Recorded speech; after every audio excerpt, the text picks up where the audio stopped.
Hello everyone, thank you for joining me here today for this battle report. Here we have the initial rebel setup, electing to take a defensive posture rather than risking being exposed to early fire on the hill. The rebel technicals are acting as a reaction force, keeping hidden within the central urban hexes. The militia to the south have been armed with the RPG-7, a closer range AT weapon. The rebels' primary AT weaponry, the 9M14 team, has been stationed in the light woods near the hill to cover both the hill as well as both of the possible approaches to the east and west. Heading to the north are the attacking ISIL forces. 2 platoons of BTR-2s carry militia, while the other 2 militia platoons are carried by lighter trucks. A further 2 spare truck groups take up the far right, ready to move in and secure rebel supplies. The rebel AT weapons make bringing the high attack values of the BTRs to bear. However, if they are able to eliminate the 9M14 team, the rebels will have little chance of breaching their armor. ISIL takes the first activation and will move their force towards the village. ISIL skirts their force down to the far side of the hill, shielding themselves from the rebels for now. The BMPs use their full movement allowance to unload the militia next to the hill, leaving them available for future maneuver and fire support. In a stroke of luck for ISIL, their second formation token is drawn, allowing them to seize the initiative. Both of the BMPs decide to play it safe, maneuvering out of range and engaging the rebel AT team with an accurate long-range fire. With an attack value of 3, this will mean the base attack will have 3 black dice. This is reduced by 1 die for the militia's armor value. The total dice quality is reduced by 6, 3 for moving fire, 2 for extended range, and 1 for the light woods the militia are inside. Because there are only 2 dice, the total can only be reduced by 2 quality, discarding the extra. This means the final attack value for each BMP-2 will be 2 green dice. Since the BMP-2's primary attack is colored red, matching the militia's red shield icon, each hit rolled will count as 1 hit. The first strike rolls a blanket hit. This causes the militia team to gain an action marker. The second strike rolls 2 shields and a hit. While the shields would normally mean a counterfire hit, as the militia team was unable to counterfire, this result is ignored. The hit causes the militia to become pinned. This concludes the BMP's actions, and they are both marked with an action marker. The ISIL militia make a massive push up the hill, securing it and engaging the rebels on the other side. With the conclusion of the ISIL attack, 1 rebel formation has been completely destroyed.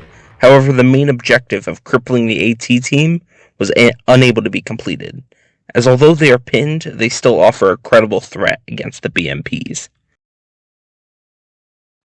With the final 2 formation tokens left in the bag, rebel formations, we enter the rebel counterstrike. The third activation is mostly spent reorganizing their force. The rebel technicals move into the woods to support the AT team, and the RPG team take a more central position to counter the rebel push. The rebels in the northern urban hex do engage the shaken ISIL militia. The final formation token is drawn, giving the rebels their second activation. The rebel technicals, supported by the militia in the woods, aim a strike at the units on the eastern side of the hill. With the final formation drawn, both forces are bloodied, however the attack will continue. The fourth token drawn will remain in play, while the 3 earlier formation tokens will be returned to the random pull bag. In an incredible stroke of luck for the rebels, the 5th draw of the game comes up for them.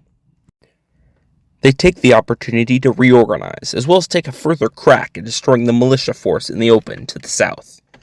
With some lucky hits scored, the ISIL militia to the north are completely destroyed. Unwilling to push their luck any further, the militia's turn come to a close. With the loss of the militia to the north, ISIL decides to take a big risk in an attempt to tip the scales before their infantry force is whittled down. The BMP-2s mobilize, charging downward towards the village, the forward formation taking opportunity fire from the AT team in the woods.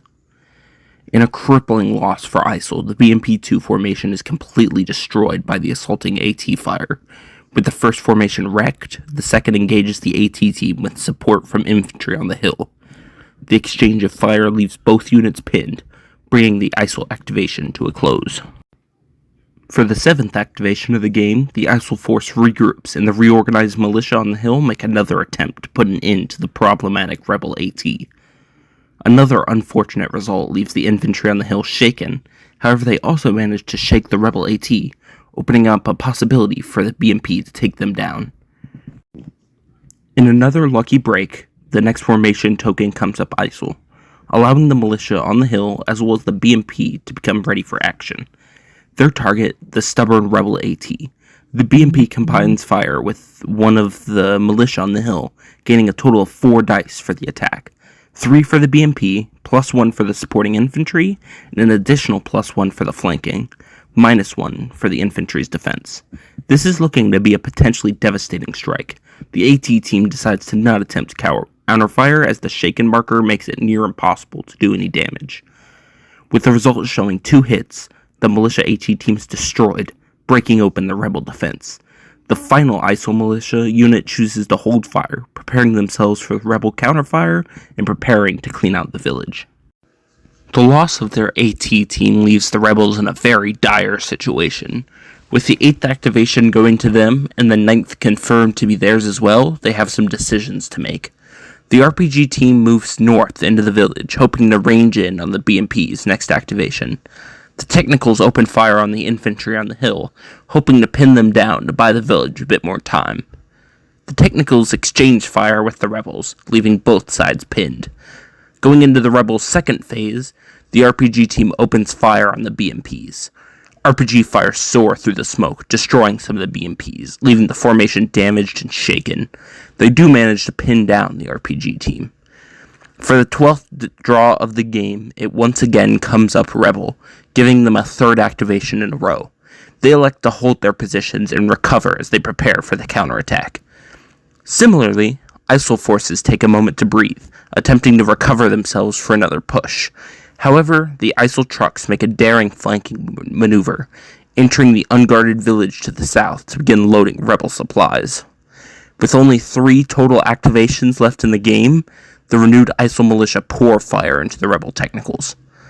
The massed attack manages to wound the technicals, but some trucks manage to stay alive, hidden in the deep woods.